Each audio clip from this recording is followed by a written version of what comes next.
একজন পুরুষ মানুষ কি ফেমিনিস্ট হতে পারে? আজকের ভিডিওতে আমরা দেখে নেব ফেমিনিজম আর পেট্রিয়ার্কি নিয়ে ভুল ধারণা। সোশ্যাল মিডিয়ায় ফেমিনিজমের যে বহিঃপ্রকাশ দেখানো হয় সেটা কতটা সঠিক, এই শব্দ দুটির মানে কি আসুন একবার চোখ বুলিয়ে নিই ডিকশনারিতে। পেট্রিয়ার্কি একটা সোশ্যাল সিস্টেম যেখানে পুরুষ মানুষ নিয়ন্ত্রণ করে মহিলাদেরকে, মানে হলো পুরুষ প্রধান সামাজিক ব্যবস্থা। এটা এমন একটা সিস্টেম যেখানে সমস্ত ক্ষমতা পুরুষ মানুষের হাতে দেয়া থাকে। তাহলে ফেমিনিজম কাকে বলবো? তাহলে কি ফেমিনিজমের মানে সমস্ত ক্ষমতা মহিলাদের হাতে দেয়া থাকে? না, ফেমিনিজমের মানে অন্য। ফেমিনিজম হলো এমন একটা বিচারধারা যেখানে বলা হয় পুরুষ এবং মহিলাদের মধ্যে রাজনৈতিক, অর্থনৈতিক আর সামাজিক সমান অধিকার পাওয়া যায়। মানে হলো মহিলারা অতটাই সুযোগ সুবিধা পায় যতটা পুরুষরা পায়। যদিও ফেমিনিজম শব্দটি ফিমেল থেকে এসেছে, এর মানে এই নয় মহিলাদেরকে বেশি ক্ষমতা দেওয়া হচ্ছে পুরুষদের থেকে। এর জন্য একটা আলাদা শব্দ আছে যেটাকে বলে মেট্রিয়ার্কি। এই শব্দটি পেট্রিয়ার্কির সমান, যেখানে পেট্রিয়ার্কি মানে সমস্ত ক্ষমতা পুরুষদেরকে দেয়া হয় আর মেট্রিয়ার্কি মানে সমস্ত ক্ষমতা মহিলাদের দেয়া হয়। কিন্তু ফেমিনিজমের মানে হলো দুটো জেন্ডারের মধ্যে কোনো পার্থক্য না থাকা। তাহলে আপনি ভাববেন একজন পুরুষ মানুষ কি ফেমিনিস্ট হতে পারে? অবশ্যই হতে পারে। কোনো র্যাশনাল এবং পক্ষপাতিত্বহীন বুদ্ধিমান পুরুষ মানুষ অবশ্যই ফেমিনিস্ট হবে। বিগত আমেরিকান প্রেসিডেন্ট বারাক ওবামা নিজেকে ফেমিনিস্ট বলেছেন। তাহলে পরের প্রশ্ন, মহিলারা কি পেট্রিয়ার্কি হতে পারে? এর উত্তর অবশ্যই হ্যাঁ। অনেক মহিলা সামাজিক স্বীকৃতি পাওয়ার জন্য এই পেট্রিয়ার্কি চিন্তাভাবনাকে মেনে নেয়। আমরা ইতিহাসে দেখতে পাই অনেক মহিলা যারা মহিলাদের সমান অধিকার পাওয়ার বিরুদ্ধে আন্দোলন করেছেন। সাল 1972, আজ থেকে 50 বছর আগে আমেরিকা ইকুয়াল রাইটস অ্যামেন্ডমেন্ট স্বীকৃতি দিতে চলেছিল পুরুষ এবং মহিলাকে সমান অধিকার দেওয়ার জন্য, কিন্তু একজন মহিলাই এর বিরোধিতা করেন। একজন আমেরিকান লয়ার ফিলিপ শেফলি, ইনি আরও মহিলাদেরকে উদ্বুদ্ধ করেন এই আইনের বিরুদ্ধে বিক্ষোভ জানাতে। আজকের দিনে যেখানে কল্পনা চাওলা মহাকাশ যাত্রা করেছে, মহিলারা সায়েন্টিস্ট হচ্ছে, ম্যাথামেটিশিয়ান হচ্ছে, এখনও পর্যন্ত অনেক মহিলাদের মধ্যে থেকে পেট্রিয়ার্কি চিন্তাভাবনা যায়নি। হ্যাঁ, পুরুষ এবং মহিলা সম্পূর্ণ এক নয়। একজন ফর্সা মানুষ আর একজন কালো মানুষ, তারাও দুজনে একরকম নয়। একজন মানুষ যে দু পায়ে চলতে পারে আর একজন মানুষ যে হুইল চেয়ারে বসে চলছে, দুজন মানুষ সম্পূর্ণ এক নয়। একজন বুদ্ধিমান মানুষ আর একজন বোকা মানুষের মধ্যেও পার্থক্য থাকে, কিন্তু সমান অধিকার সবাইকে দেয়া হয়। এই সমস্ত পার্থক্যের কারণে এটা তো কখনোই বলা হয় না যে এদেরকে যা অধিকার দেয়া হবে ওদেরকে সেই অধিকার দেয়া হবে না। প্রত্যেক মানুষের মধ্যে কম বেশি পার্থক্য থাকবেই। তার মানে এই নয় যে দু পায়ে চলতে পারে তাকে ভোট দেওয়ার অধিকার দেয়া হবে, আর যে হুইল চেয়ারে বসে থাকবে তাকে ভোট দেওয়ার অধিকার দেয়া হবে না। এই পার্থক্য সমান অধিকার না দেওয়ার কারণেই হতে পারে না। মহিলাদেরকে সমান অধিকার দেওয়ার লড়াই, এটা পুরুষ এবং মহিলার লড়াই নয়, এটা হলো পেট্রিয়ার্কি মানুষ বনাম ফেমিনিস্ট মানুষের লড়াই। এই লড়াই শুধু মহিলাদের সমান অধিকার দেওয়ার লড়াই নয়, পুরুষ মানুষের অধিকারেরও লড়াই। হ্যাঁ, আপনি ঠিক শুনছেন। অনেক পুরুষ মানুষের সমস্যার মূল কারণ এই পেট্রিয়ার্কি চিন্তাভাবনা। আসুন একটা উদাহরণের সাহায্যে দেখে নিই। যদি আপনাকে বলি একটা বেরোজগার বেকার মানুষের ছবি নিজের মনের মধ্যে ভাবুন, কি ছবি আপনার মনের মধ্যে এসেছে?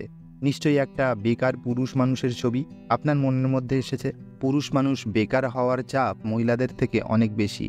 এটা একটা পেট্রিয়ার্কি চিন্তাভাবনা। পেট্রিয়ার্কি চিন্তাভাবনা সবসময় বলে পুরুষ মানুষ বাইরে কাজ করবে, পয়সা ইনকাম করবে, আর মহিলারা বাড়ির কাজ করবে। যদি মহিলা কাজ করছে এবং পয়সা ইনকাম করছে, তাহলে তার পুরুষ মানুষকে তার থেকে বেশি ইনকাম করতে হবে। না হলে লোক বলবে, আরে এ তো গার্লফ্রেন্ডের পয়সা খরচা করে, ও তো ওর স্ত্রীর পয়সায় খায়, ও পুরুষ মানুষ হয়ে ওর স্ত্রীর পয়সায় খায়, তোর লজ্জা করে না? আরে তোর থেকে তোর স্ত্রী বেশি পয়সা উপার্জন করে। এভাবেই একজন পুরুষ মানুষ পেট্রিয়ার্কি চিন্তাভাবনার শিকার হয়। ঠিক একইভাবে অনেক মহিলা এই পেট্রিয়ার্কি চিন্তাভাবনার শিকার। একজন মহিলা এটা বলে, আমার তো এমন একজন স্বামী দরকার যে আমার থেকে বেশি ইনকাম করবে। অ্যারেঞ্জ ম্যারেজের জন্য না বলে দেবে যদি ছেলেটা ওর থেকে কম পয়সা ইনকাম করে। লম্বা মহিলাদের লম্বা পুরুষ পছন্দ, আবার কম উচ্চতার মহিলাদেরও লম্বা পুরুষ পছন্দ। কিন্তু বাই চান্স যদি স্ত্রীর উচ্চতা স্বামীর উচ্চতার থেকে বেশি হয়, লোক বলবে, আরে এই লোকটার থেকে এর স্ত্রী বেশি লম্বা, এ কেমন জড়ি? লোক মজা করতে থাকে। এটা কিন্তু পেট্রিয়ার্কি চিন্তাভাবনার কারণেই হয়ে থাকে। মনে করুন আপনি একজন পুরুষ মানুষ আর আপনি আপনার স্ত্রী বা গার্লফ্রেন্ডের সঙ্গে গাড়িতে যাচ্ছেন, আর উল্টো দিক থেকে আসা একটা গাড়ি আপনার গাড়ির গায়ে ঘষা দিয়ে বেরিয়ে গেল। ভুলটা কিন্তু তারই ছিল। সে গাড়ি থেকে বেরিয়ে এসে আপনাকে গালিগালাজ করতে থাকলো, আপনি কি করবেন তখন? বেশিরভাগ মানুষ সেও গাড়ি থেকে বেরিয়ে গালাগালি দিতে শুরু করবে। গৌতম বুদ্ধ বলেছেন, যদি আপনাকে কেউ গালি দেয়, আপনি যদি সেটার উত্তর না দেন, তাহলে সেটা তার কাছেই ফেরত গেল যে দিয়েছে। একজন সুস্থ চিন্তাভাবনার মানুষ এটাই করবেন। কিন্তু পেট্রিয়ার্কি চিন্তাভাবনার মানুষ কি বলবে? তোর স্ত্রীর সামনে তোকে গালাগালি দিল আর তুই শুনে চলে গেলি? কেমন পুরুষ মানুষ তুই? ওর মুখ ফাটিয়ে দেওয়া উচিত ছিল তোর। তুই ভীতু। তোর স্ত্রী না জানি তোকে নিয়ে কি কি মনে ভাবছে। এই পেট্রিয়ার্কি চিন্তাভাবনার কারণে সমাজ মানুষকে বাধ্য করে গালাগালি মারামারি করতে। পেট্রিয়ার্কি চিন্তাভাবনা পুরুষ মানুষকে কাঁদতেও দেয় না। একজন পুরুষ মানুষ যদি কাঁদে, তো সমাজ তাকে বলে, আরে তুই পুরুষ মানুষ, পুরুষ মানুষের কাঁদতে নেই। কথায় বলে বয়েজ ডোন্ট ক্রাই। কান্না তো দূরের কথা, পেট্রিয়ার্কি চিন্তাভাবনা পুরুষ মানুষকে তার নেগেটিভ ইমোশন প্রকাশ করতেও দেয় না। একটা ছেলে যদি তার বন্ধুদের সঙ্গে তার অসুবিধার কথা শেয়ার করে, তাহলে তাকে ইমোশনালি উইক বলে ধরা হয়। তাকে বলা হয়, তুই কি মেয়েদের মতো ইমোশনাল হয়ে যাস? তখন কোনো ছেলে ডিপ্রেস হয়ে যায়, তখন তার সেই ডিপ্রেশন নিজের মনের মধ্যে চেপে রাখতে বাধ্য করা হয়, এই পেট্রিয়ার্কি চিন্তাভাবনার কারণে।